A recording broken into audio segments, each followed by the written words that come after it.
में खास तौर पे यदि कुछ ऐसा हो जिसमें नेचुरल चीज़ों से ही पंगा लेना हो तो वो कहानियाँ तो और भी ज़्यादा आकर्षित करती हैं। ये जो कहानी है जिसको हम आज की क्लास में पढ़ रहे हैं, ये आपका है we are not afraid to die. ये एक कहानी है we are not afraid to die. लेकिन पहले बच्चों आप अपनी किताबें निकाल लें, सप्लीमेंट रीडर निकाल लीजिए।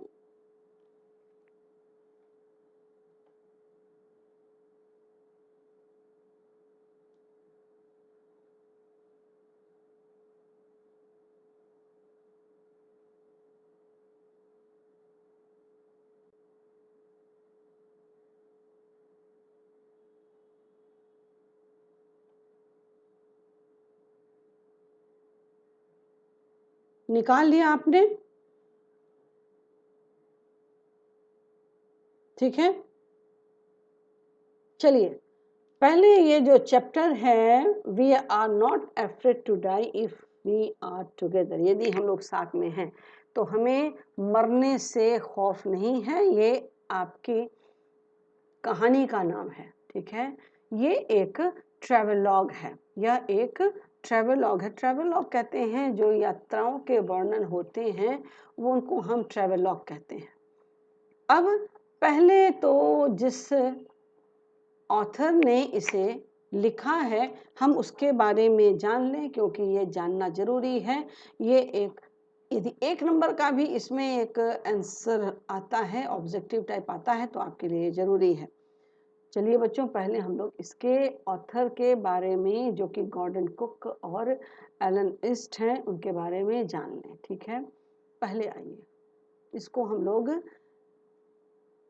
यहाँ देख रहे हैं कि गॉर्डन कुक, इनका ये जन्म का दिया हुआ है समय कि दिसंबर 3, 1978 को टोरंटो में इनका जन्म है और is a two time Canadian Olympic sailor. ये 2 बार कैनेडियन ओलंपिक में इन्होंने नौकायन किया है, ये नाव से और पानी में ये इन्होंने जहाज चलाया है। He sails for the royal Canadian yacht club और वो अभी at present royal Canadian yacht club के वो मेंबर हैं, वो उसके लिए नाव चलाते हैं।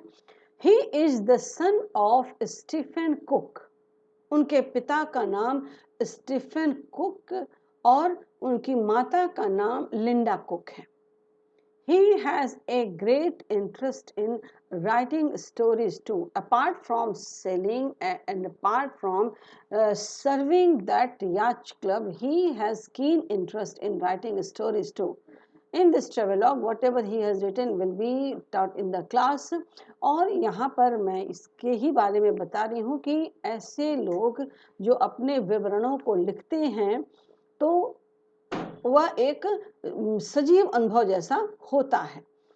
उनको कहानियां लिखी, he had a great interest in writing stories too, उनको लिखने में भी बहुत दिलचस्पी थी, कहानियां वो लिखते थे। Cook is a graduate of the engineering of physics program at Queen's University. वो क्वींस यूनिवर्सिटी से उन्होंने फिजिक्स में ग्रेजुएशन किया है at Queen's University, और उसी यूनिवर्सिटी में he also met his 2008 Olympic team partner Ben Remocker. वहीं पर उसी यूनिवर्सिटी में उनकी जो मुलाकात हुई 2008 में ओलंपिक की टीम, जिसमें उनके जैसे ही लोग थे जो खिलाड़ी थे ओलंपिक और इसमें हिस्सा लेने वाले, तो वहां पर कुक की भेंट हो गई रेमॉकर, बेन रेमॉकर से, where they were members of the university sailing team, और दोनों ही ने मिलकर यूनिवर्सिटी की एक सेलिंग टीम बनाई, यानी नौकायन वाली एक टीम में वो दोनों ही शामिल हो गए, यानी गॉर्डन कुक भी और बेन रेमॉकर भी, दोनों ही सेलिंग टीम हो गए क्वींस यूनिवर्सिटी में। and Remacher became the first Canadians to sail a 49er in an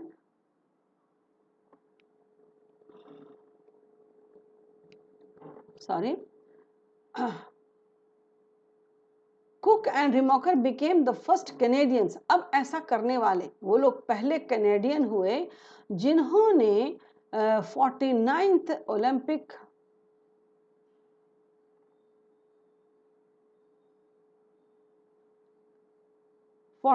in an Olympic regatta in the 2008 Beijing Olympic. ये इन्होंने उसमें हिस्सा लिया 2008 के ओलंपिक में उन्होंने हिस्सा लिया where they finished 14th, जहां पर उनका जो रैंक है यद्यपि वो शीर्ष पर नहीं रहे उनका रैंक 14th आया. ठीक है, दोनों ही. In 2009 Cook partnered up with West Vancouver sailor Hunter Lawden, और चूंकि इंटरेस्टी सेलिंग का रहा इसीलिए उन्होंने एक और जगह जहां पर उनके साथ वो पार्टनर भी हो गए, West Vancouver sailor Hunter Lawden and the two campaigned together for the 2012 Olympic games. इन दोनों के साथ मिलकर उन्होंने 2012 के ओलंपिक में हिस्सा लिया. While Cook and Loudon did not make the first round of qualifications at the 2011 ISAF Worlds in December 2011, they did qualify at the 2012 49er World in Croatia, making Cook the only person ever to represent Canada twice in the 49er class at the Olympic Games. इतनी लंबी line का जो पूरा meaning है वो ये है कि पहले तो दोनों पार्टनर ने मिलकर इनके साथ एक शुरुआत की और ये लोग पहले कैनेडियन बने जो इस तरह की किसी अभियान का वो हिस्सा बनते. उसके बाद इनकी पोजीशन तो नहीं आई लेकिन इन्होंने ये क्रम जारी रखा और कुक जो हैं बाद में इनको एकमात्र ऐसे व्यक्ति होने का दर्जा मिला जिन्होंने कनाडा को रिप्रेजेंट किया 2 बार, है ना, 49th class at the Olympic games में. ओलंपिक गेम्स में 49th क्लास में इन्होंने कनाडा को रिप्रेजेंट किया. Cook and Lawden came third in the first race. पहली बार तो उनको कोई स्थान नहीं मिला लेकिन इस बार कुक एंड लॉडेन की जो टीम थी ये दोनों ही फर्स्ट रेस में आए और 49er class in the 2012 Olympic games but did not qualify for the medal race. लेकिन इन्होंने जो हिस्सा लिया और इनके वर्क को नोटिस किया गया, ये अलग बात है कि ये लोग मेडल रेस के लिए क्वालिफाई नहीं कर पाए. चूंकि ये कहानी जो है ये को ऑथर्ड है, ये जो ट्रेवलॉग है ये को ऑथर्ड है, तो जिस गॉर्डन कुक का नाम इस कहानी में आप पहले बार देख रहे हैं उनके साथ एक और नाम आता है. हम लोग उस नाम के बारे में भी जानें. ये नाम है एलन ईस्ट का. ये अब एलन ईस्ट के बारे में भी जानें. Allen was admitted to the Roll of Solicitors in 2003 and has gained extensive experience as a litigator, manager and legal trainer. इनकी जो बहाली हुई वो लीगल ट्रेनर के तौर पे हुई. लिटिगेटर यानी जो कानूनी चीज़ों को देखते हैं. इन 2004 he co-founded and managed a niche legal practice specializing in criminal litigation and prison law, gaining higher rights of audience in criminal proceedings and working as a duty solicitor. इन्होंने अपने योगदान में जो इनका है कि ये लीगल ट्रेनर तो रहे ही और उनकी प्रैक्टिस स्पेशलाइज्ड प्रैक्टिस हो गई क्रिमिनल लिटिगेशन के मामले में, यानी क्रिमिनल के साइड से जो लिटिगेशन जो दावे होते थे उन मामलों में वो स्पेशलिस्ट हो गए. और ख़ास तौर पे जो जेल से संबंधित कानून थे उनमें इनके जो राइट्स होते हैं उसको वो बहुत लोगों के बीच वो पहुंचा पाए, of audience in criminal proceedings and working as a duty solicitor, और उसके हिसाब से वो ड्यूटी सॉलिसिटर भी बने, साथ ही उन्होंने क्रिमिनल प्रोसीडिंग के बारे में भी बहुत काम किया। He joined the Crown Prosecution Services at a senior Crown Prosecutor. अब उस सर्विस के बढ़ोतरी में उनका जो आगे बढ़ना हुआ वो हो गया सीनियर क्राउन प्रोसिक्यूटर, जो सरकार की ओर से गवर्नमेंट की ओर से जो कानूनी लड़ाई लड़ता है प्रोसिक्यूटर, वह वो बन गए। In 2010, Allen joined Coventry University as a senior lecturer in law and works passionately to support access to justice, working closely with Central England Law Center. और बाद में उन्होंने यहाँ पर सीनियर लेक्चरर का पोस्ट ज्वाइन कर लिया, और फिर वहीं से उन्होंने जस्टिस से संबंधित यानी न्याय से संबंधित जो कार्यशैली है उसमें उन्होंने लगातार अपना योगदान दिया। ये इंग्लैंड के लॉ सेंटर में उनका योगदान था। In 2016 he became a director of Coventry Independent Advice Services, ये पद है जो उनको 2016 में मिला। Finally, Allen is a co-founder of a multi-academy trust, Central Academies Trust, which has its own aim improving standard in secondary education. अब ये जो दोनों की लिखी हुई कविता है, ये जो ट्रेवेलॉग है, इसमें एलन ईस्ट का कोई नेविगेशन से संबंधित कोई ऐसा बैकग्राउंड नहीं मिलता है, लेकिन जब किसी चीज़ को ऑथर किया जाए यानी उसके दो लेखक हों तो दोनों के बारे में जानना सही है और ज़रूरी भी है। ये कहानी, जैसा मैंने कहा कि इसका जो बिगिनिंग है वो एडवेंचर से शुरू होगा, और एडवेंचर चूँकि बच्चों को इतना पसंद है कि संभवतः सारे एडवेंचर की कहानियों में वो अपने आप को एसोसिएट करके या उस स्थिति की कल्पना वो कर सकते हैं। ये जो स्थिति है जहाँ पर अब कहानी की शुरुआत है, इन जुलाई 1976, जुलाई के महीने की बात है, 1976, माई वाइफ मैरी, यहाँ पर जो लोग हैं इनका नाम आप ले चलिए, क्योंकि अंत तक इन नामों के साथ आपको ये रखना पड़ेगा दिमाग में कि कौन क्या है और किसके साथ क्या घटना हुई, ठीक है। माई वाइफ मैरी, मेरी पत्नी मैरी, सन जोनाथन, और मेरा बेटा जोनाथन जिसकी अवस्था है 6 साल, डॉटर सुजाने, मेरी बेटी सुजाने। ये मैं नरेटर जो है ये गॉर्डन कुक की ओर से है, और यहाँ पर गॉर्डन कुक का ही डिस्क्रिप्शन है कि उनकी पत्नी, लेकिन कहानी जिस प्रकार से नरेटर के भाव में कही जा रही है वहाँ पर मैं इस तरह के वर्णन दूंगी। ये तो अब जो लोग हैं जिनको लेकर कहानी शुरू होती है वो है मैं खुद, और मेरी वाइफ मैरी जिसका नाम है मैरी, और मेरा बेटा जोनाथन, और मेरी बेटी, उसकी मेरे बेटे की उम्र है 6 साल, और मेरी बेटी सुजान जिसकी एज है 7, and I set sail from Plymouth, England to duplicate the round the world voyage. Mid 200 years early by Captain James Cook.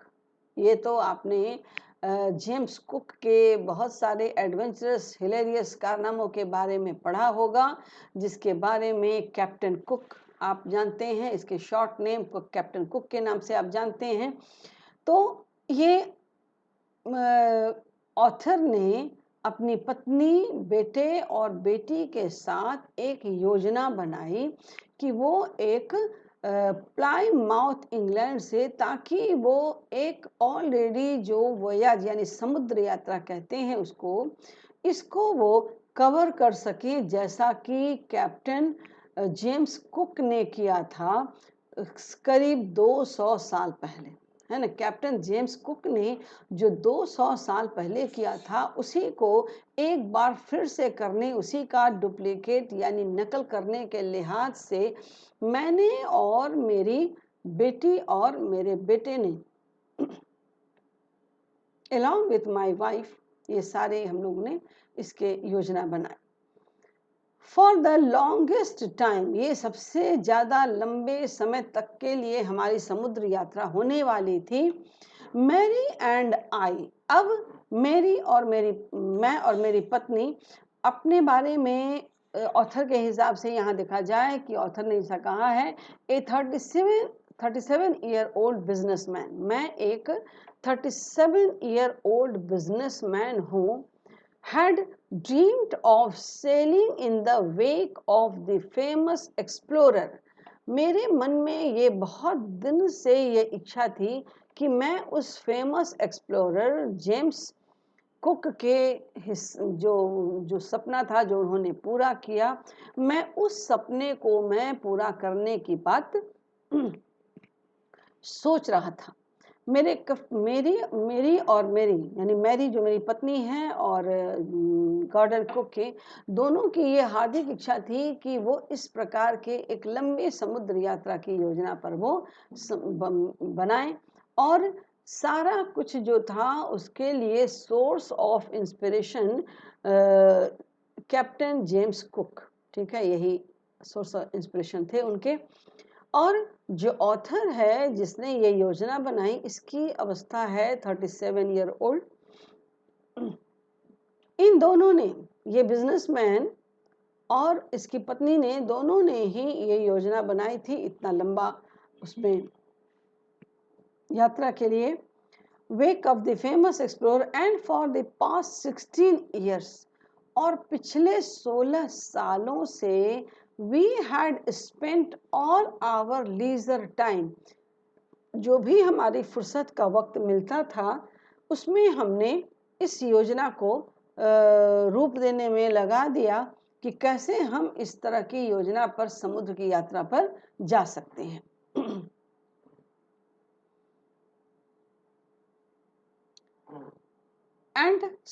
Honing our seafaring skill in British water, यानी ब्रिटिश वाटर में हमारे जो समुद्र में चलने की जो कला है उसको हम और निखार रहे थे, और ज़्यादा हम लोग 16 सालों से इसी की तैयारी कर रहे थे। ये आवर बोट वे वॉकर, अब नेचुरल है कि जब वॉयज होगा तो उसके लिए जो बड़ी सी नाव होगी, जो समुद्र की यात्रा करने वाली नाव होती है। एक मिनट,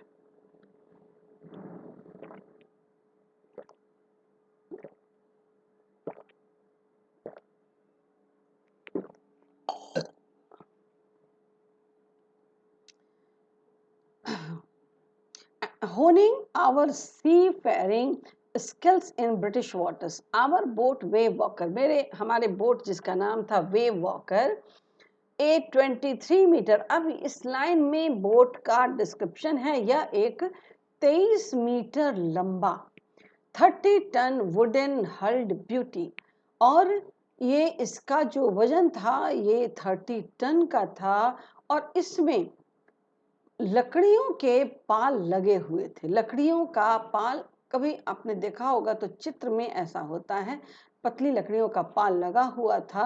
ब्यूटी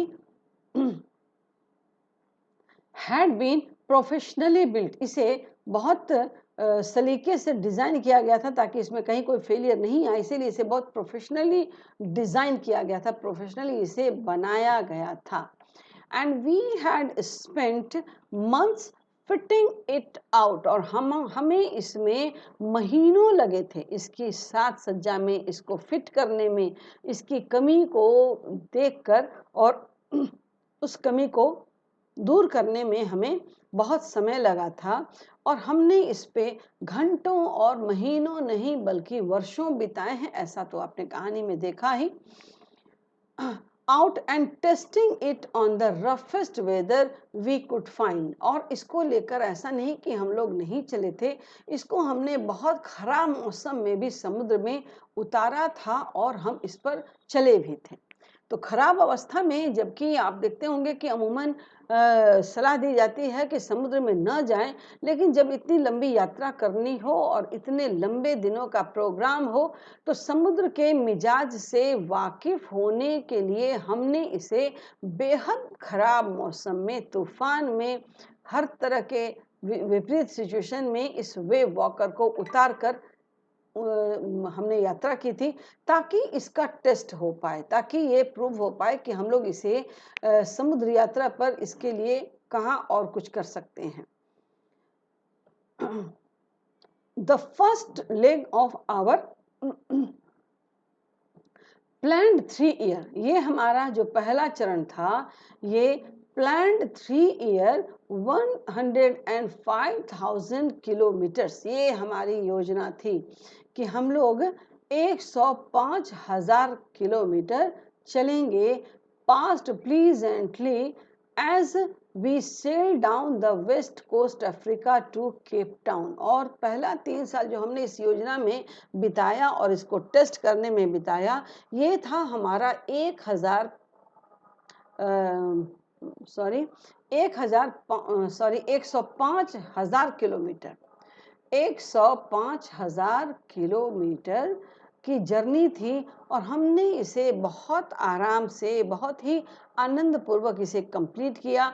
ये हमारी यात्रा थी कि हमने वेस्ट कोस्ट से चल के और अफ्रीका के केप टाउन तक हमने इससे यात्रा की। देयर बिफोर हेडिंग ईस्ट, और इसके पहले कि हम लोग ईस्ट की ओर जाते, we took on 2 crew man, हमने इसमें 2 क्रू मैन और जोड़ लिए।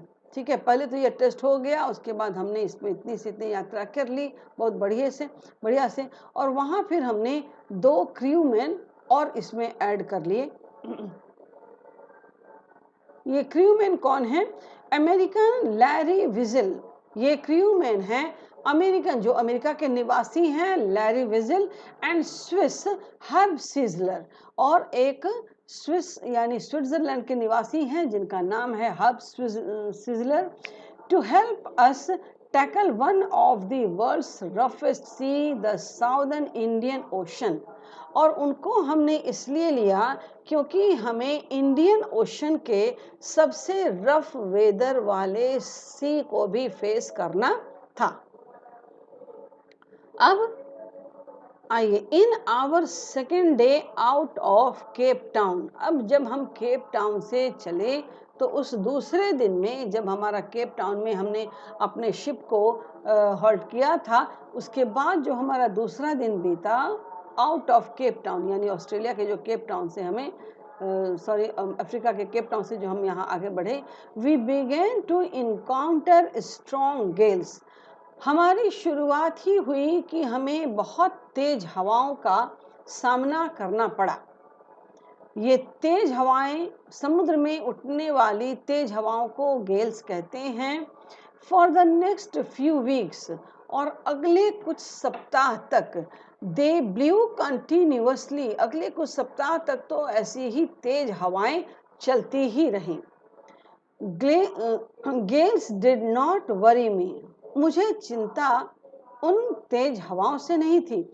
But the size of the waves was alarming, लेकिन जिस रफ्तार से लहरों का आकार बढ़ रहा था, उससे मुझे बहुत चिंता हो रही थी। मुझे जो स्ट्रॉन्ग विंड, चूंकि मैं तो एक समुद्र की यात्रा करने वाला मैं यात्री तो था, इसीलिए मुझे तेज हवाओं से तो डर नहीं लगता था, लेकिन हाँ, जिस प्रकार समुद्र की लहरों का आकार बढ़ता ही जा रहा था, उससे मुझे बहुत चिंता हो रही थी। ये एक अलार्मिंग सिचुएशन था, यहाँ पर मुझे अलर्ट होने वाली बात लगी। अप टू 15 मीटर्स, अब आप यकीन कीजिए कि ये जो लहरें थी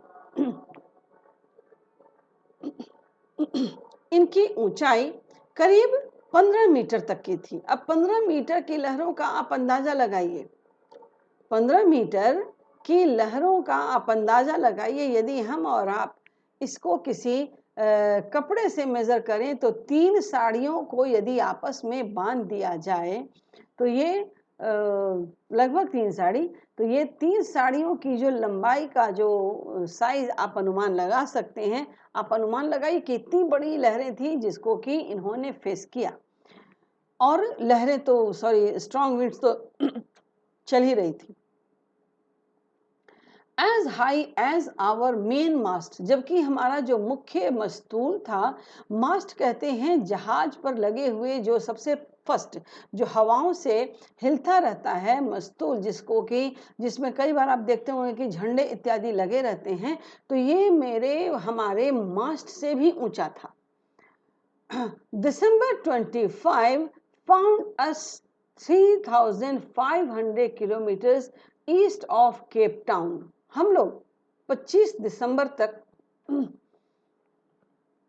केप टाउन से 3500 किलोमीटर पूरब की ओर चल चुके थे।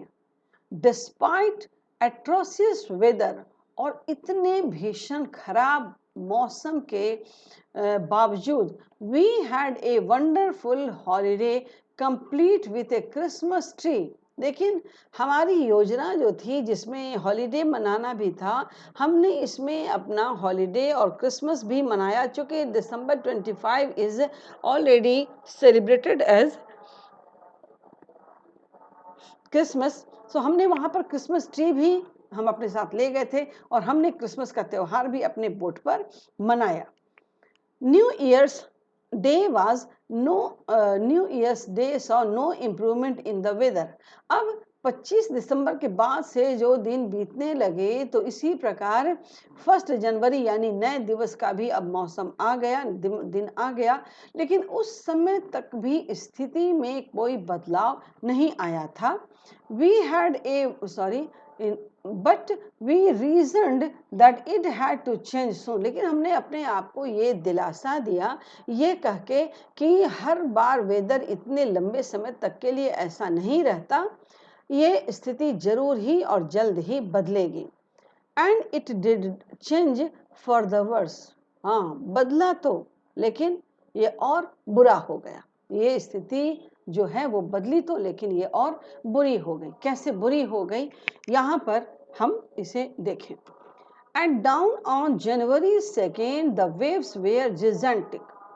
जनवरी 2 को ये जो लहरें थी which were already 15 metres high, they became gigantic. Gigantic mean होता है मैमॉथ, बहुत बड़ा, यानी बहुत ही बड़ी लहरें जिसकी कल्पना हम नहीं कर सकते। तो समुद्र में ऐसी लहरें उठा करती हैं, लेकिन this time what had happened with our boat was very very terrible and the waves were becoming जिजेंटिक।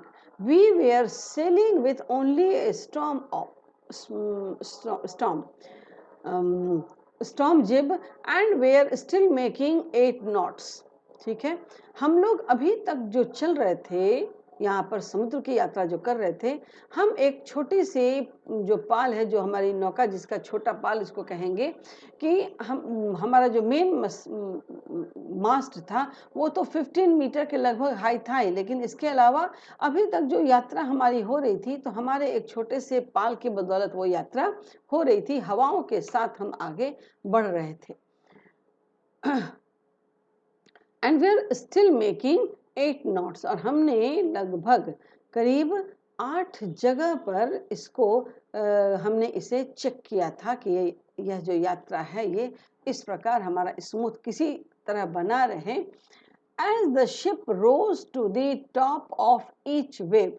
अब हमारा जो जहाज था हर लहर के आने के साथ ऊपर हो जाता था। With every rising level of the wave the ship rose high. हमारी जो नौका थी, हमारा जो जहाज था, वो हर लहर के साथ ऊपर ही उठ जाता था। At the top of each wave we could see endless enormous sea rolling towards us। अब वहां ऊपर उठने के बाद हमें जो चारों ओर दिखाई पड़ता था वह ऐसा कि समुद्र चारों ओर से रोलिंग डाउन करता हुआ, यानी हमें हमें ही अपने लपेटे में लेते हुए ऐसा लग रहा था कि वो हमारी ही ओर आ रहा है। And the screaming of the wind, और साथ में जो हवाओं की गड़गड़ाहट थी, यानी हवाओं की जो गर्जना थी, जो तूफान जिस तरह का आ रहा था। And spray was painful to the ears, और साथ में जो बौछारें पड़ रही थी इससे बहुत ज़्यादा कानों को तकलीफ हो रही थी। एक तो स्ट्रॉन्ग विंड्स का जो गर्जना थी वो सुनाई पड़ रहा था, साथ में जो पानी के छींटे पड़ रहे थे वह भी हमारे लिए बहुत पेनफुल था। To slow the boat down, boat को थोड़ा सा स्लो करने के लिए, ताकि उसके इंजन में ज़्यादा हम प्रेशर इस तूफान में नहीं दे सकते थे, तो उसको स्लो करने के लिए वी ड्रॉप द स्टॉर्म जिब, हमने स्टॉर्म जिब जिससे कि तूफान में जिससे मदद ले पाते थे उसको हमने नीचे कर दिया, गिरा दिया। And last A heavy mooring rope in A loop across the stern, और हमने एक बहुत मूरिंग कहते हैं जो पानी में भी नाव को किसी जगह स्थिर करने के लिए एक बहुत बड़ी रस्सी, नायलॉन, अधिकतर नायलॉन वगैरह की होती है, इसको कहीं भी पानी में या फिर किसी स्ट्रॉन्ग पिलर के साथ इसे बांध दिया जाता है ताकि कम से कम ये नाव को बहुत ज़्यादा मूवमेंट होने से रोक सके।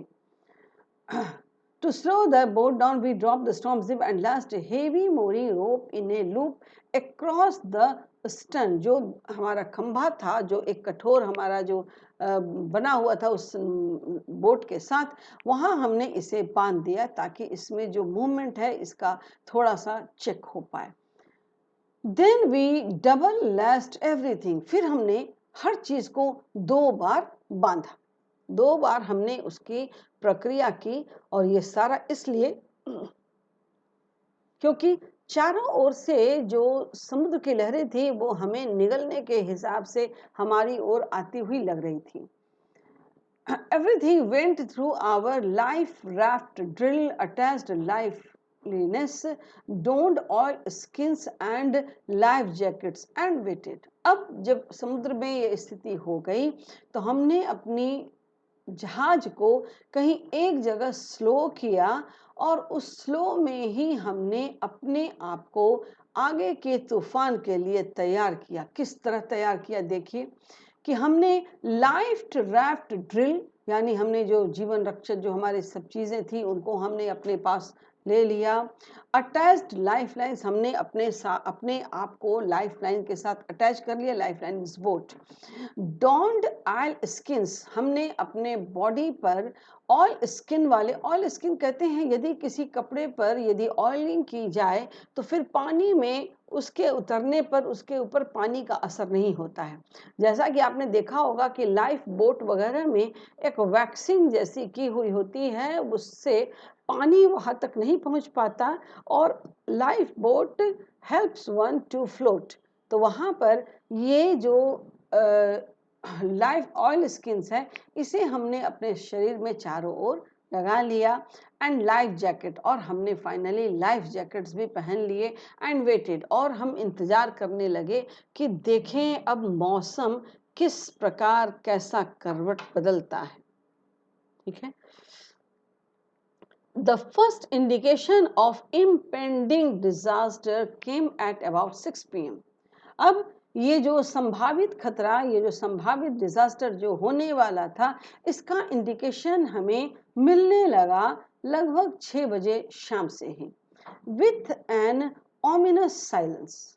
क्योंकि जब तूफान आता है तो उसके पहले एक बहुत ही उसको कहते हैं लल, है ना। द वर्ड इज LULL, तो ये लल है, लेकिन यहाँ इस लल के लिए कहा गया है ominous silence। The word are the similar, that is the close synonyms of the word ominous silence। the ominous silence और the lull prevailed। तो ये जो एक अचानक शांति आ गई, चारों ओर समुद्र के जो लहरें अभी बहुत उत्तेजित मालूम हो रही थी, वो लहरें यदि शांत हो जाएं तो इसमें जो नेविगेटर्स हैं वो अलर्ट हो जाते हैं, वो वहाँ पर इसका ख़ास ख्याल रखते हैं कि इसके बाद का जो सिचुएशन होगा वो कहीं ज़्यादा ट्रबलसम होने वाला है। तो ये स्थिति थी, तो जैसे ही ये स्थिति बनी तो ये एक मौका था जिसमें लोग अपने आप को तैयार करें। द विंड ड्रॉप्ड, हवा चलनी बंद हो गई, and the sky immediately grew dark, और आसमान जो है वो अचानक धुंधला होने लगा, आसमान जो है वो काला होने लगा। Then came a growing roar, और ये सब जो हो रहा था ये 6 बजे शाम से ही, इसीलिए रात के वक्त में यदि आसमान इतना अंधेरा लगने लगे और इस तरह के निस्तब्धता हो तो फिर ये एक बहुत बड़े तूफान का संकेत होती है। There then came a growing roar, और उसके बाद एक जोरदार आवाज आई, ठीक है। And an enormous cloud towered off the ship, और एक बहुत बड़ा जैसे लगता था कि बादल है वो जहाज के पिछले हिस्से से लगता है कि वो टकराया। विथ हॉरर, अब इस भय के मारे, I realise that it was not a cloud, और तब मैंने जब रियलाइज किया कि वो क्लाउड नहीं था, ये क्या था, ये मैंने बट ए वेव, लेकिन उसकी जगह जिसको मैंने क्लाउड समझा दरअसल वो एक बहुत बड़ी लहर थी। Like no other I had ever seen, मैंने इस तरह की लहर कभी अपने लाइफ में देखी ही नहीं थी। I appeared perfectly vertical. Sorry, it appeared perfectly vertical and almost twice the height of the other waves. जो और अन्य दूसरी लहरें थी उससे ये एकदम वर्टिकल लगता था, जैसे कि कुछ बस ऊंची सतह सी है, ये वर्टिकल लाइन बना हुआ है और ये सिर्फ पीछे की लहरों से दुगनी ऊंची थी।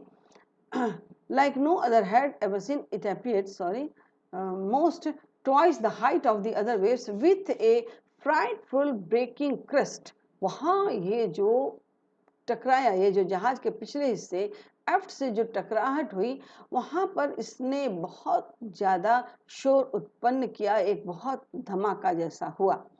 The roar increase to a thunder, और ये जो गर्जना थी ये अब गर्जन में बदल गया, ये अब एक तूफान में बदल गया।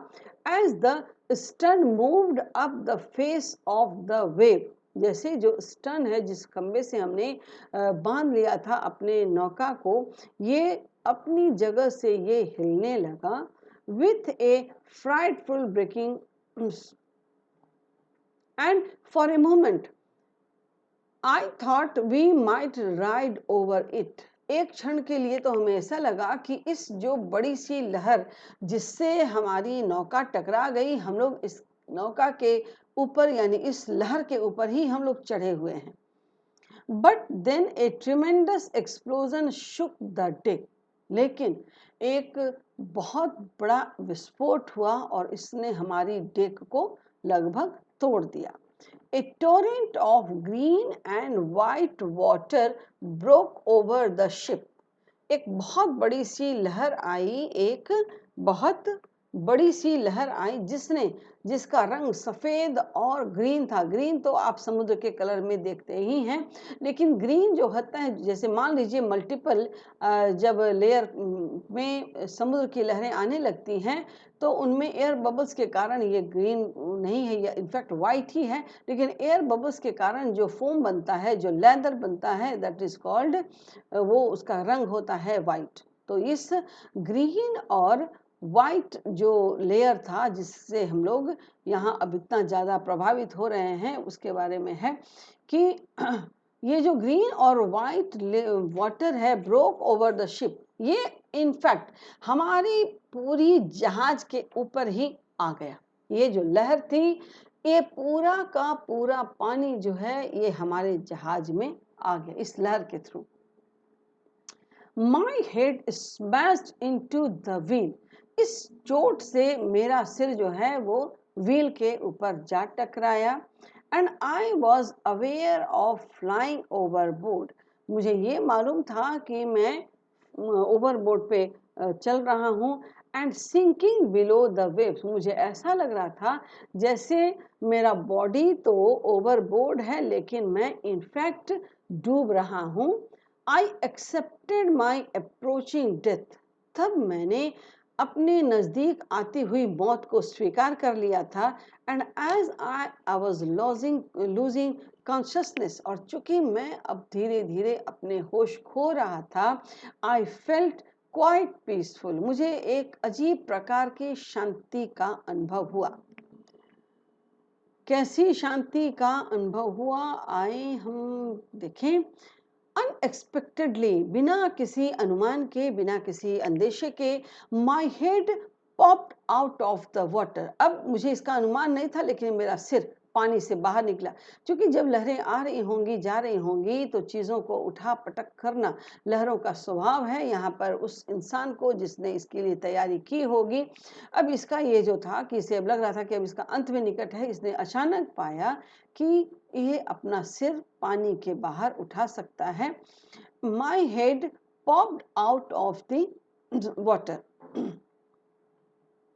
ए फ्यू मीटर्स अवे, वहां से चूंकि पानी के झटके से मैं उससे अलग हो गया था, तो जब मैंने सिर उठाया तो मैंने देखा कि कुछ ही मीटर की दूरी पर wave walker was near कैप्सिजिंग।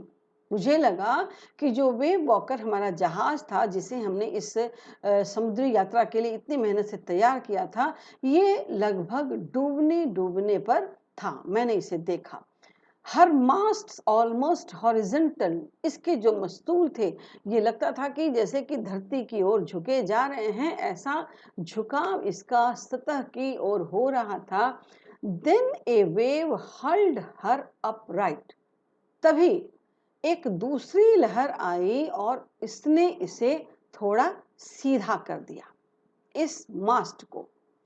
My life line jerk out, और जो मेरा लाइफ लाइन जर्क था, यानी मेरे जो लाइफ लाइन जो मैंने पहन रखा था, ये जर्क आउट, ये थोड़ा मजबूत रस्सी से बंधा हुआ था। आई ग्रैब द गार्ड रेल, मैंने जो जहाज के किनारे जो लोहे की पट्टी बनी होती है उससे मैं मदद लेकर मैंने उसकी मदद ले ली, मैंने उसे जकड़ लिया। and sailed through the air into wave walker's main boom, वहां तक, वहां से लेकर मैंने उस गार्ड को पकड़ लिया और वहां से लेकर, चूंकि मैं जो जिससे बंधा हुआ था, मैंने ऑलरेडी अपने आप को पहले इसके लिए तैयार किया था, तो मेरी जो डोर थी उसके सहारे मैं, जब मैंने देखा कि मेरा जहाज वेव वॉकर डूब रहा है, एक लहर से जस्ट वो थोड़ा सा सीधा हुआ, तो मैं उसी रस्सी के सहारे मैं उसके मेन बूम तक पहुंचा।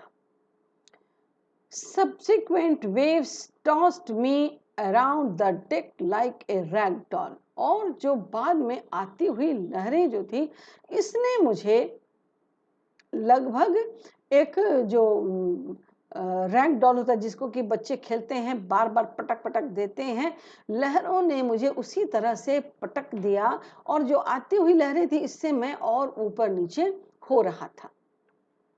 माई लेफ्ट रिब्स क्रैक्ड, इससे मेरी बाई पसली जो थी वो टूट गई।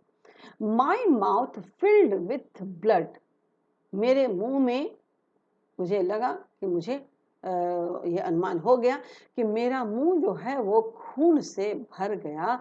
एंड ब्रोकन टीथ, मेरे दांत भी टूट गए। somehow I found the wheel, लेकिन किसी प्रकार मुझे वो व्हील, इसी क्रम में मुझे वो व्हील हाथ लग गया।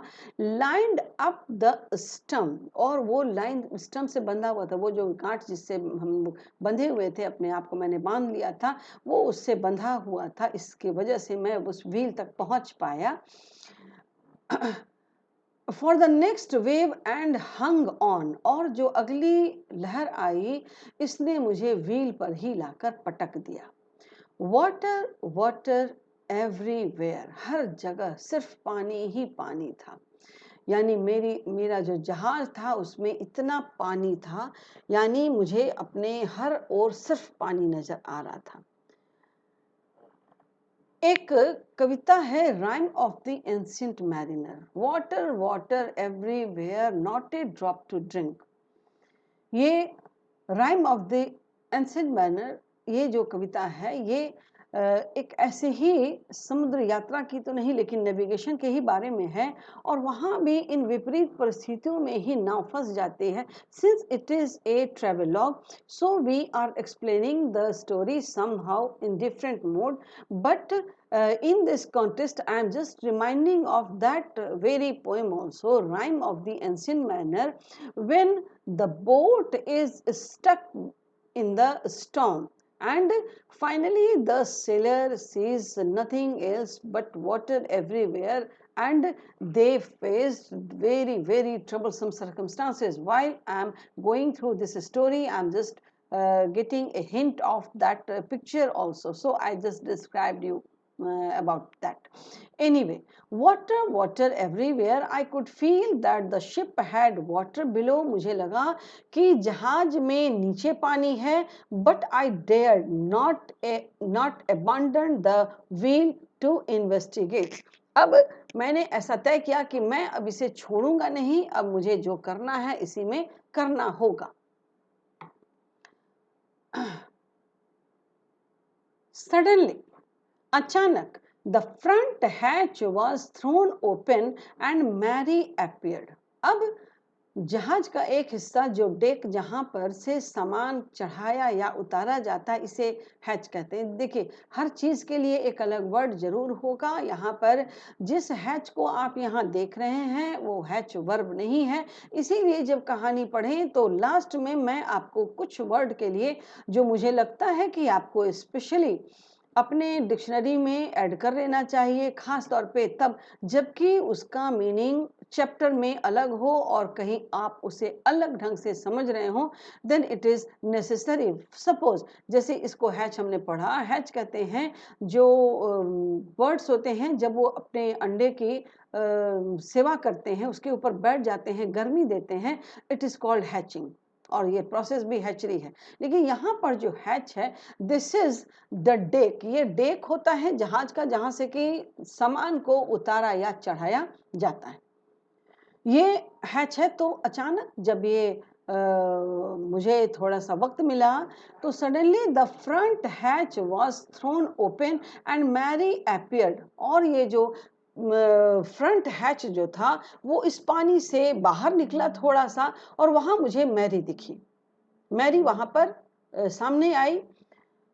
वी आर सिंकिंग, उसने मुझे आवाज देकर कहा कि हम लोग अब डूब रहे हैं। शी स्क्रीम, उसने चीखते हुए कहा।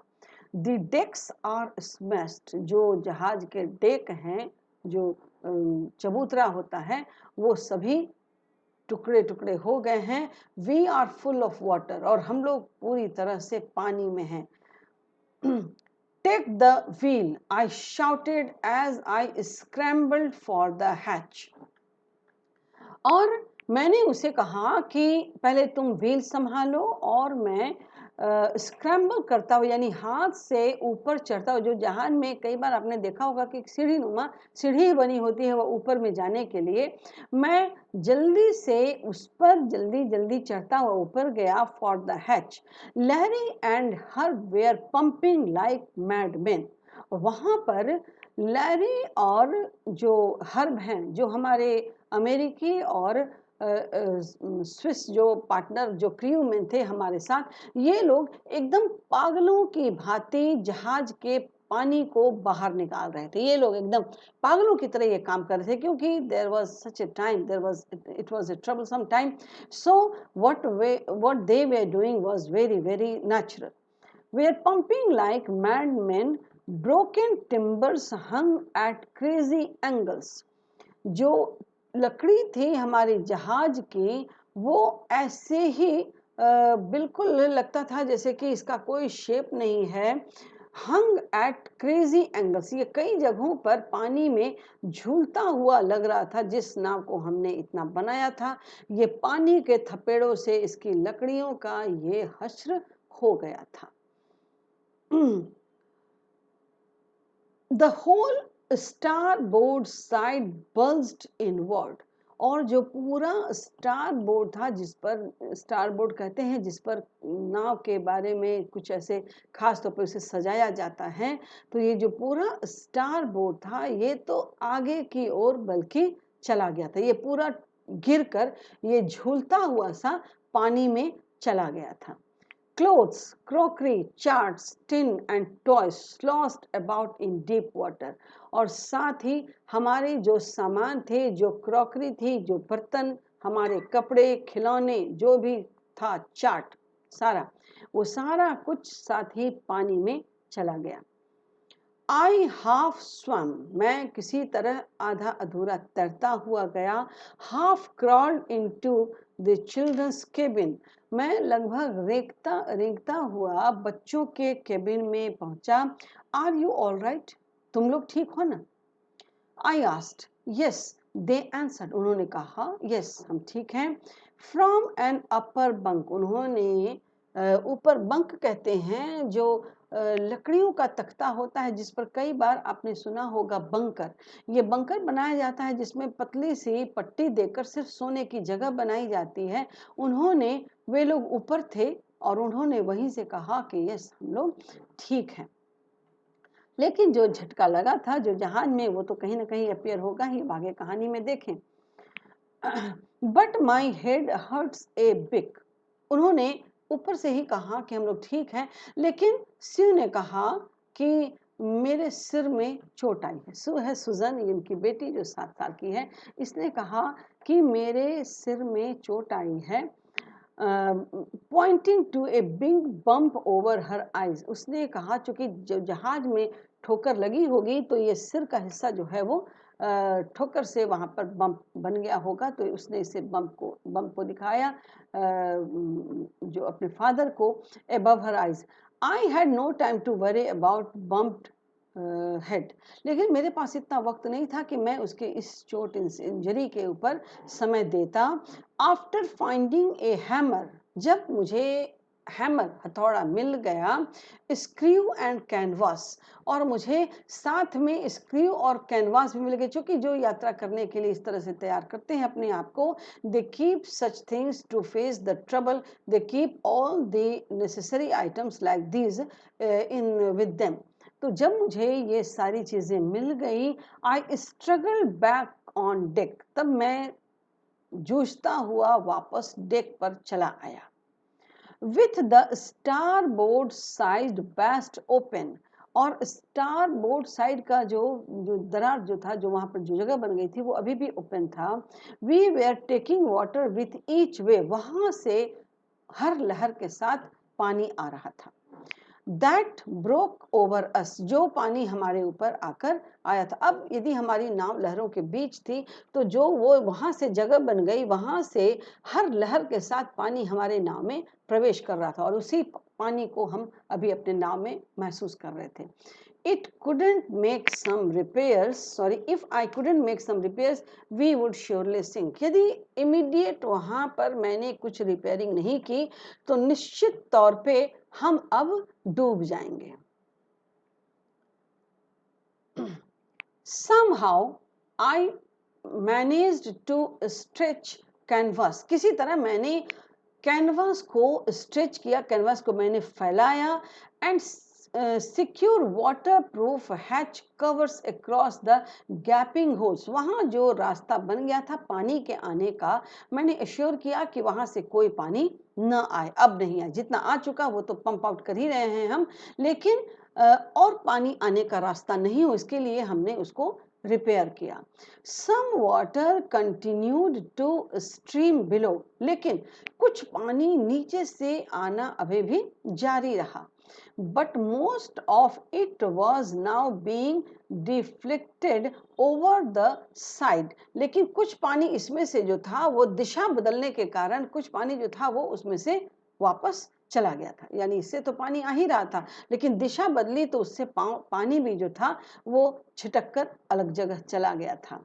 More problems arose when our hand pumps started to block up with the debris floating around the cabins.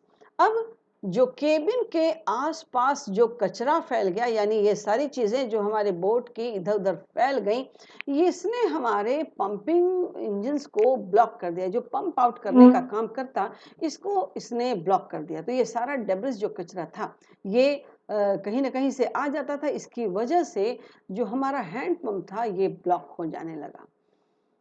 Floating around the cabins and the electric pump short circuited. और इससे भी ज़्यादा बुरी बात हो गई कि जो हमारा इलेक्ट्रिक पंप था वो उसमें शॉर्ट सर्किट हो गया, यानी उसकी जो बिजली थी उसकी सप्लाई समाप्त हो गई। अब इलेक्ट्रिक शॉर्ट सर्किट को बनाने का तो वक्त था नहीं, इसीलिए अब आगे की सिचुएशन पे हम लोग देखें कि क्या हुआ।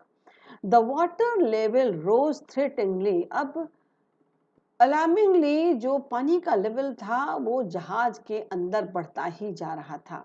Back on deck. अब वापस जब मैं डेक पर आया, I found that our two spare hand pumps had been wrenched overboard. की तब ये जो हमारे 2 स्पेयर हैंड पंप्स थे ये हमारे बोर्ड के ऊपर हैं, बने हुए हैं। along with the foresail, जो सबसे आगे होता है, जो जिससे कि जहाज का अगला हिस्सा होता है, उस वहां से वो बंधे हुए थे। द जिप, वो जो पाल है, छोटी सी पाल होती है जो नाव में मास्ट के नीचे होती है। The dinghies and the main anchor, जहां पर डिंगी बंधी होती है ताकि यदि नाव से निकलने के बाद किसी छोटी नौका में बैठने की बात आ जाए तो dinghies are called the small boats, है ना।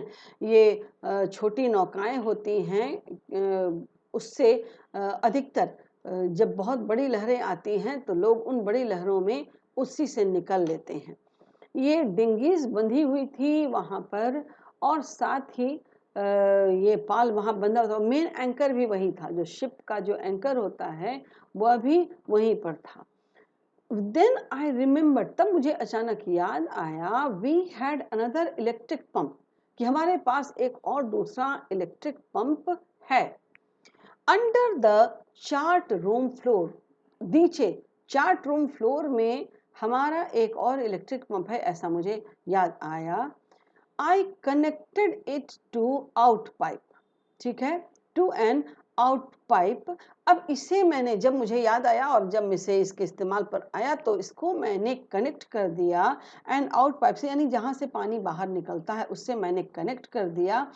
And was thankful to find that it worked, और मुझे बहुत अच्छा लगा यह जानकर कि ये काम कर रहा था। ये सिचुएशन, अभी ये कहानी यहाँ पर तो जहाँ पर एक कम से कम एक रेस्क्यू हो गया है, ये कहानी बच्चों थोड़ी लंबी है, इसीलिए इस कहानी को, चलिए रेस्क्यू यहाँ पर शुरू हो गया है, इसे मैं कहूँगी कि एक प्लीजेंट इंटरवल यहाँ पर हो, ताकि जो प्रॉब्लम है जिसको कि फेस कर रहे हैं यहाँ पर सभी, इससे अगले सीरीज में यानी इंटरवल के बाद हम कुछ पॉजिटिव चेंजेस देखें। और यहाँ तक जिस कहानी को हमने अभी तक पढ़ा है उसमें मैंने कहा कि कहानी की समाप्ति के बाद मैं सारे वर्ड्स को भी मैं चाहूँगी कि आप इसे लिख लें। यहाँ तक जो है उसमें यदि कोई वर्ड आपको आया है तो आप उसे अभी सेलेक्ट कीजिएगा, फिर हम लोग अगली क्लास में आपसे मिलते हैं। चूँकि कहानी समाप्त नहीं हुई है इसलिए इसका दूसरा सिरा ही शुरू होगा उस दिन भी, और तब तक के लिए आप इस समुद्र यात्रा के रोमांच से बहुत अपने आप को उसका अनुभव लीजिए, ठीक है। तब तक के लिए बच्चों हम लोग फिर मिलेंगे। इसके पहले कि शुरुआत करें हम मेरा कि शुरुआत करें हम मेरा कि शुरुआत करें हम मेरा कि शुरुआत करें हम मेरा